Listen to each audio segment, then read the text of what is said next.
Muggsy Bogues is the shortest player in NBA history. At only 5 feet 3 inches tall, he practically disappears among his giant teammates. But this never prevented him from becoming a basketball legend. From blocking Patrick Ewing, who stood 7 feet tall, to scoring on Michael Jordan, Muggsy dominated everyone and became a fan favorite without facing setbacks. Coaches intimidated him, racism chased him everywhere, and his life was a roller coaster. It all started when he was born on January 9, 1965. His mother, Elaine Bogues, after suffering 2 failed pregnancies, finally gave birth to her miracle son, Tyrone Curtis Bogues. The Bogues family grew up in the Lafayette housing projects, located in downtown Baltimore, Maryland, where the life expectancy was shockingly low. This meant that Tyrone's early life was surrounded by drugs and violence. At 5 years old, he almost lost his life when he and his sister Sharon heard a commotion outside their house one night. Being curious children, the pair ran down the stairs to see a violent fight that was taking place outside their apartment building, which, for 2 children in downtown Baltimore, was not unusual to see. But what happened shortly after their arrival was shocking because one of the individuals involved decided to throw a stone during the fight. However, this stone ended up breaking the window of a local store. The owner of the store, hearing the crash of his window, ran furiously outside with a loaded shotgun, ready to punish whoever had damaged his property. By the time the store owner was outside, the only 2 people left on the scene were the Bogues siblings. The store owner assumed they were the ones who broke his window and opened fire on the little 5-year-old boy, and his shots hit the target. The miracle boy was urgently taken to the hospital, hoping to save his young life. Tyrone arrived at the hospital, afraid of losing his life, but after emergency surgery, Bogues would live to tell the story, since fortunately he was not hit by the shotgun's blast. To escape the horrible conditions that surrounded them, the Bogues family became very involved in sports. Tyrone received his first basketball at the age of 3. The Bogues family would spend hours practicing their skills to handle the ball at every opportunity they had. However, because his father Richard was only 5 feet 5 inches tall, and his mother Elaine was 4 feet 11 inches, Tyrone was very short, which often resulted in him being excluded or criticized when he tried to play basketball. He sought guidance from his mother, who frequently gave it to young Tyrone. In the end, Bogues began to grow, and his demonstrated qualities reflected Tyrone's self-conviction and tenacious defense, which led other players to start saying, "This guy is stealing from you," to the tallest players on the field. This, along with a television program called The Bowery Boys, in which the main character, a short and aggressive leader named Moxie, inspired Tyrone, who would win the nickname Moxie, a name that would stay with him for the rest of his life. But not everything was rosy on these fields, as downtown Baltimore was becoming a center for drugs and violence, which impacted Moxie's life in a very tragic way. Richard Bogues, Moxie's father, worked at the docks throughout his childhood, but he, like many other men in Baltimore, lost his job and had to resort to selling drugs and committing thefts to feed his family. This resulted in Richard being imprisoned when Moxie was only 12 years old. But Moxie knew that his father was simply trying to provide for his family, so he stayed in contact with him over the following years and eventually swore to get him out of jail. Thanks to the development of Moxie's basketball skills, he was accepted into Dunbar High School to play with his best friends Reggie Williams, Reggie Lewis, and David Wingate, under the direction of their head coach, Bob Wade. Bob was demanding with his players. He wanted to make sure the training sessions were extremely difficult, requiring the players to perform defensive drills while holding bricks to ensure that the games were easier. This worked because, in Moxie's eyes, Coach Bob believed in him and never saw him for his weaknesses. Instead, he saw Moxie for who he really was, an incredibly athletic and fantastic leader, someone who could take any team to incredible heights. And not only that, Moxie's leadership came from within because he understood how to turn what were perceived as weaknesses into strengths. Dunbar would become the best high school team in the history of basketball, achieving a 60-0 record in the 2 years that Moxie was at Dunbar, winning 2 state championships. Moxie would also win the MVP award over his teammate and best friend, Reggie Williams. Although Williams was 6 feet 7 inches tall, Moxie's 3 friends went on to play Division I college basketball, and Moxie was ready to do the same. However, Moxie was still overlooked due to his height. At only 5 feet 3 inches, many saw him as a risk, and Moxie had little interest in Division I universities, despite not losing a single game in 2 years as the team's starting lineup. Therefore, Moxie would have to prove his worth once again. Thanks to Dunbar's success, Bob Wade was invited to coach at the prestigious 5-star basketball camp and decided to take Moxie with him, giving him the opportunity to earn the Division I scholarship he deserved. But many did not believe that he could compete at the college level. However, Muggsy stood out exceptionally at the five-star camp and received a full scholarship to attend a liberal arts school in North Carolina, Wake Forest. Bogues accepted the offer to play in what many consider the most challenging conference in America, the Atlantic Coast Conference, ACC, for the Demon Deacons under the direction of their head coach, Cal Tacey. Muggsy arrived at Wake Forest in 1983, ready to continue proving his worth and fulfill his ultimate dream of playing in the NBA and becoming the shortest player to achieve this milestone. However, Muggsy faced some problems that led him to want to leave Wake Forest. Towards the end of the school year, Muggsy was incredibly busy with his basketball duties, as Wake Forest advanced to the quarterfinals of the NCAA March Madness tournament before being eliminated by Akeem Olajuwon at that time. Due to this, Bogues informed his teacher that he could not complete an exam, and his understanding teacher, understanding his situation, offered him the opportunity to take the exam later if he could not do it at that time. Muggsy could not complete the exam initially, so he handed it in blank, choosing to take it again on a later date, which was allowed by his teacher. However, many thought this was unfair treatment and that Muggsy was cheating, which led another teacher to raise the issue with school authorities, and Wake Forest threatened to expel Bogues for apparently cheating on that exam. This left him feeling alienated and questioning whether they really wanted him at Wake Forest or if the school truly believed he was cheating.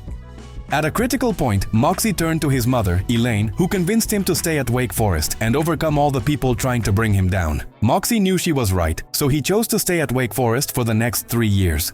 During his second college season, Muggsy became the starting guard for the Demon Deacons. He began to show his incredible leadership and defensive skills, averaging 7.5 assists and an impressive 3 steals per game, as well as scoring 6.6 points during the 1984-1985 season. Despite Wake Forest reaching the quarterfinals the previous year in 1984, the Deacons were eliminated by a rising young star who played for North Carolina, Michael Jordan, in the first round of the ACC tournament. This defeat prompted Muggsy to work hard on his game during the offseason, which would bear fruit during his third year at Wake Forest. Bogues would increase his average points to 11.3 per game, his assists to 8.1, and would continue with his incredible defensive skill, obtaining 3 steals per game. Bogues' dominance captured the attention of the U.S. national team, which was preparing for the FIBA World Cup, which would be held in Spain during the July recess. Muggsy was invited to attend the training ground in June to compete for a place in the 12-player international team. So Muggsy showed up at the University of Arizona, ready to compete for a place, and that was exactly what he did. Muggsy was selected for the 12-player international team, which included well-known names such as Steve Kerr, Brian Shaw, David Robinson, and Kenny the Jet Smith. Once July arrived, the group headed to Spain to compete for the gold medal. The United States would face Yugoslavia in the group stage, and Muggsy was entrusted with the task of marking the outstanding scout Dragan Petrovic, whom Michael Jordan respected and who was dominating the tournament with an incredible average of 27 points per game. Bogues demonstrated his elite defensive ability, limiting Dragan to 12 points, and this continued until the game for the gold medal against the Soviet Union. The United States had a comfortable advantage of 83-77 with 2 minutes remaining, and it seemed likely that they would leave Spain with gold medals. However, the Soviets began to come back, scoring basket after basket, and remaining only 2 points behind with 14 seconds remaining. But inexplicably, it took them 10 crucial seconds to make a player from the United States miss and send him to the free throw line, giving them another chance to tie or take the lead. With 4 seconds remaining and a 2-point advantage, the United States had possession in the middle of the court. After a timeout, coach Lute Olson brought Muggsy back in, showing how important he was for the team with his ability to handle pressure and be successful at key moments. However, the United States lost the ball in the Soviets' backcourt. The Soviets threw the ball toward the basket in an attempt to tie or win the game. They managed to shoot a shot similar to Christian Lettner's winning shot in 1992, but it failed. Muggsy and his team left Spain as world champions. Not only did Bogues take a medal, but he also left a great impression on the basketball world, showing that his height or size had little impact on his success on the court. The talent scouts were impressed with his performance against not only professional athletes, but adult men. This success continued for Muggsy in his last year at Wake Forest, going from averaging a single point in his first year to 14 points per game in his senior season, leading his conference in assists and steals. However, unfortunately for Muggsy, his team would continue to struggle and be eliminated by NC State in the second round of the ACC tournament, ending his career at Wake Forest. Coach Dean Smith of North Carolina famously said, "If you don't see Muggsy, lift the ball," during Bogues' last season, highlighting how difficult it was to protect the ball against Muggsy Bogues, who was focused on defense. After the defeat to NC State, Muggsy decided to enter the 1987 NBA draft, and with the 12th selection, Muggsy became the shortest player ever to be selected in NBA history, standing at 5 feet 3 inches. Bogues was excited to finally fulfill his dream of becoming an NBA player, but it was clear that there was a deeper reason why the Bullets chose him at number 12. Muggsy decided to sign with an agent, David Falk, who was also Michael Jordan's agent, to help him negotiate his rookie contract. Falk had Muggsy play in the United States Basketball League for the Rhode Island Gulls between the draft and the start of the 1987 NBA season to help Muggsy make some extra money. Bogues also signed a sponsorship contract with Ford, unsurprisingly promoting their smallest car. While it is common for NBA players to sign sponsorship deals, Muggsy had a clear motivation for all the money he was earning, to get his father out of jail. So, 12 years after his father Richard was imprisoned, Muggsy hired a lawyer, and his father was released 8 years before his 20-year sentence. With his rookie contract complete, Muggsy was ready to prove his worth at the highest level of the game. However, many believed that Muggsy was recruited as a sideshow, a publicity stunt, with the Bullets using him and the 7'7" height difference of Manute Bol to sell tickets. Reporters said that Bogues looked like an Ewok, and the way Muggsy was treated on the court was similar to how he was treated off of it. Muggsy averaged 20 minutes per game, 5 assists, 1.6 steals, and 5 points that season for the Bullets, making it clear that his coach, Wes Unseld, a former prominent Washington player, did not believe in him. This was evident during their playoff series against the Detroit Pistons, where Bogues only appeared in one game for 2 minutes. But not everything was lost for Bogues. Muggsy did not expect to play many minutes or be a major contributor in his first season. Fortunately for him, the Washington Bullets had promised to protect him in the upcoming expansion draft of the 1988 NBA season, and to give him a much more significant role in the 1988 to 1989 season. However, only a week later, the Charlotte Hornets, one of the 4 new expansion teams entering the NBA, surprisingly selected Muggsy with their 3rd pick. Washington had lied directly to Muggsy's face, but Bogues was not upset by this. He was excited to play with an old friend from the university, Del Curry, and to have a fresh start with a team that genuinely wanted him for who he was, not just as an attraction to sell tickets. Or at least that's what Dick Harter thought, if I said that name slowly on purpose. He was named the first head coach of the Charlotte Hornets. Dick, along with the Hornets management team, devised a plan to make it to the playoffs by their 5th season in the league. Charlotte fans sold out the entire season before it even began. And the fans showed up dressed in full suits and beautiful dresses for the Hornets' first game against the Cleveland Cavaliers. Muggsy, along with the other 11 players chosen by the Hornets, was ready to show the world and the NBA that they were more than just an expansion team, but they lost by 40 points. However, the fans stayed, giving the team a standing ovation, a very positive sign for what was to come. However, even though the team would win their first game a few days later, Muggsy would face similar challenges once again that he had faced all his life with his head coach, Dick Harter. Clearly without believing in Muggsy, Harter got on his knees and made fun of Muggsy's height in front of the media after the games, saying things like, "Does a dwarf really bother you?" or "Try to shoot a building when you measure 5 feet 3 inches." Harter's inability to see beyond Muggsy's height would have a great impact not only on Muggsy's game minutes, but also on his confidence. Muggsy felt as if he really didn't belong in the NBA, and that maybe his height would be the reason why he would never be successful. But this was not the first time Muggsy faced adversity. In fact, he had faced something much worse. So he continued to focus on improving his game, day after day. The owner of the Hornets, George Shinn, really believed in Muggsy. After a poor initial season of 20 wins and 62 losses and a start of the 1989 to 1990 season with 8 wins and 32 losses, Dick Harter was fired. Coach Gene Little's assistant was promoted to coach for the rest of the 1990 season, and along with his promotion, Muggsy would finally have the opportunity to show the NBA how great he was. And he did. He averaged an amazing figure of 10.5 assists, 2 steals, and 9.4 points per game, almost doubling his statistics from his first year with Charlotte. But despite Muggsy's individual success, the team was still fighting. They had an even worse record than the previous year, winning 19 games and losing 63. But something in the Hornets coaching staff changed during the 1990 season, with Alan Bristow, a former NBA player and coach's assistant with the Denver Nuggets, becoming the Hornets general manager. Alan was a great fan of Muggsy's game and tried to get the Nuggets to trade for Muggsy during his first 2 years in the NBA. Bristow was known for building fast and high-scoring teams in Denver, and Muggsy was excited to start playing for a general manager who believed not only in him, but in the style of play that best suited his game. However, Coach Gene Littles would negatively impact Muggsy, as Charlotte spent the entire 1990-1991 season trying to figure out which lineup would work best, which meant that Muggsy was constantly in and out of the rotation. Muggsy only started 46 games in the 1990-1991 season, and although the Hornets slightly improved their record to 26 wins, they didn't qualify for the playoffs in the end. But something huge would happen that season, something that would change Muggsy's career for the better, because thanks to the Hornets' terrible record, they secured the first selection in the 1991 NBA draft. And with the first selection in the 1991 NBA draft, the Charlotte Hornets selected Larry Johnson from the University of Nevada, Las Vegas.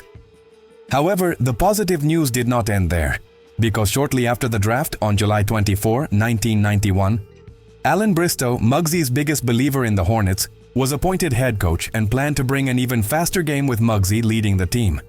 Muggsy was also getting closer and closer to his teammate and former college friend Del Curry, with the couple facing very similar situations. Both had small children and lived a few doors away from each other in the same apartment building. Their relationship flourished. Del's young son, Stephen, admired Muggsy Bogues, and the couple would form a lifelong relationship. Muggsy never realized that Stephen would become who he is today. Remember, Del and Muggsy's relationship not only flourished, Charlotte continued to improve throughout the season, ending with their best record to date. 31 victories and 51 defeats, getting closer and closer to their goal of being a playoff team in their 5th season. Things were still moving in the right direction, because they found incredible luck that offseason. Despite not being the second worst team in the NBA, during the 1991-1992 season, the Hornets made the second selection in the 1992 NBA draft, which they would use to select Alonzo Mourning, and this set the stage for the Hornets to finally reach the playoffs in their 5th season in the NBA. The Hornets ended an incredible season of 44 victories and 38 defeats, which placed them as the 5th seed, and were ready to face the Boston Celtics, led by one of Muggsy's oldest friends, Reggie Lewis, in the first round of the playoffs of this conference. However, something devastating would happen during Game 1 of this series. Boston was taking the ball in attack, and Reggie Lewis, without any contact, suddenly plummeted to the ground. He would eventually get up, but he would not return to the game, and he went to the hospital that same night just to reveal the worst nightmare of all. Something was seriously wrong with Muggsy's best friend, and everyone knew it, but there was still work to be done. With the Celtics winning Game 1, Charlotte had to win Game 2 to get a chance to win the series and claim the first victory in the playoffs in the history of the franchise. The Hornets were up 99-98 in double overtime, with 2 seconds remaining. Boston had the ball and had designed a side-by-side play to beat them in Game 2, with only one victory needed to eliminate the Hornets. D. Brown was completely open for a game-winning three-pointer in the Celtics' side-by-side play. Charlotte had achieved the impossible. In just 5 seasons, the team went from losing by 40 points in their first game to not only reaching the playoffs but achieving their first victory in the playoffs against one of the most historic franchises in the sports world. But again, Muggsy knew that the work was not over. The Hornets easily won Game 3, and everything was reduced to a final moment in Game 4 because, like in Game 2, the Celtics were down by 1 point and had 0.4 seconds on the clock to take the lead and force a decisive Game 5 of the series back in Boston. Yes, the first round used to be only 5 games. The Celtics executed the perfect winning move, establishing a back screen for D. Brown, the player who missed a game-winning three-pointer in Game 2, and the Hornets completely ruined the change, leaving him completely open to make the shot and tie the series 2-2. The Hornets were ready to play against the New York Knicks, led by the formidable Patrick Ewing, for their opportunity to reach the Eastern Conference Finals, and everything was reduced to a decisive Game 4 because the Knicks had an advantage of 2-1 until Larry Johnson made a beautiful jump shot to tie the score at 92. With 28 seconds remaining, the Knicks asked for a timeout, and the Hornets' championship hopes hung by a thread. After the timeout, the Knicks tried to get a shot on the post for their superstar Ewing, but this was impossible due to the defense of the Hornets. So Hubert Davis attacked the free throw line looking for a mid-range jump shot that was blocked by another friend of Muggsy's life, David Wingate, only for Rolando Blackman to move skillfully behind Davis for an open shot that went in, putting the Knicks up by 2. Muggsy asked for a timeout, and the Hornets needed a three-pointer to tie the series at 2 games each. Bogues received the ball in the inbounds pass, only to unfortunately lose it, and the game was over. The Knicks returned home to Madison Square Garden with a comfortable 3-1 lead and kept control of the series during Game 5. New York never allowed the Hornets to lead the game by eliminating their championship hopes in Game 5. And things did not improve after this defeat because shortly after, on July 29, 1993, something really shocking happened. Reggie Lewis was working out in a gym alone during the off-season, authorized by doctors to play basketball, but Reggie collapsed again, and this time it was fatal. Muggsy had lost one of his lifelong friends, and just a week later, something even more tragic happened. Richard Bogues, Muggsy's father, tragically died as well. However, Muggsy remained focused on basketball, using it as an escape from all the traumatic things that were happening in his personal life, and the 1994-1995 season was one of the best for Muggsy, with his 5'3" frame averaging a double-double of 10.8 points and 10.1 assists per game. But unfortunately for the Hornets, the playoffs were lost by a single game, ending in 9th place in the Eastern Conference. What Muggsy had achieved that season was nothing less than incredible for a 5'3" player to average a double-double in the NBA, where all people are at least 9 inches taller than him. It is an incredible feat that no one will be able to achieve again. This is where things started to go horribly wrong for Muggsy Bogues, because he had to miss most of the season due to a knee injury so serious that the team doctor recommended Muggsy to retire, and many fans thought the same. But as usual, it was never the good moments that motivated Muggsy. It was always the adversity that led him to success.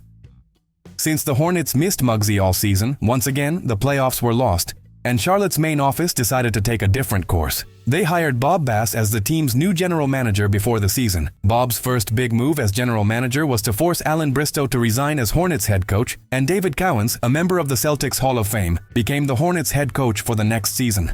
Bogues continued his rehabilitation and was available to play during the season, starting in the 65 games he was available for, averaging 8 points, 7 assists, and 1 steal per game for the Hornets, who once again, after having a record season of 54 victories, were ready to face the New York Knicks, this time in the first round of the NBA playoffs, should retire, and that no other team in the league would want him except Charlotte. This tension continued in the preseason, and then something incredibly shocking happened. Because of this, Muggsy was replaced by the Golden State Warriors in exchange for the Chicago Bulls' former point guard, B.J. Armstrong. Bogues was devastated. Muggsy left the Charlotte Hornets as the historic leader in assists and steals, something that he still retains to this day. The situation in Golden State wasn't much better either. During the season, in practice, the Warriors all-star Latrell Sprewell violently attacked and strangled the head coach, P.J. Carlesimo. This led to Muggsy never feeling truly accepted by Golden State due to the dramatic situation, because at this stage of his career, Bogues wanted to be a veteran leader, someone who could help and guide the younger players, not someone who was involved in fights. During the offseason of 1999, Muggsy, a free agent for the first time in his career, decided to sign with the same team as his best friend, Del Curry, a team that had 2 young and athletic players extremely talented in Tracy McGrady and Vince Carter, the Toronto Raptors. Muggsy was in a perfect situation. The team didn't need him physically to win games. They just needed his veteran presence and leadership skills, something he had already done with the young Alonzo Mourning in Charlotte.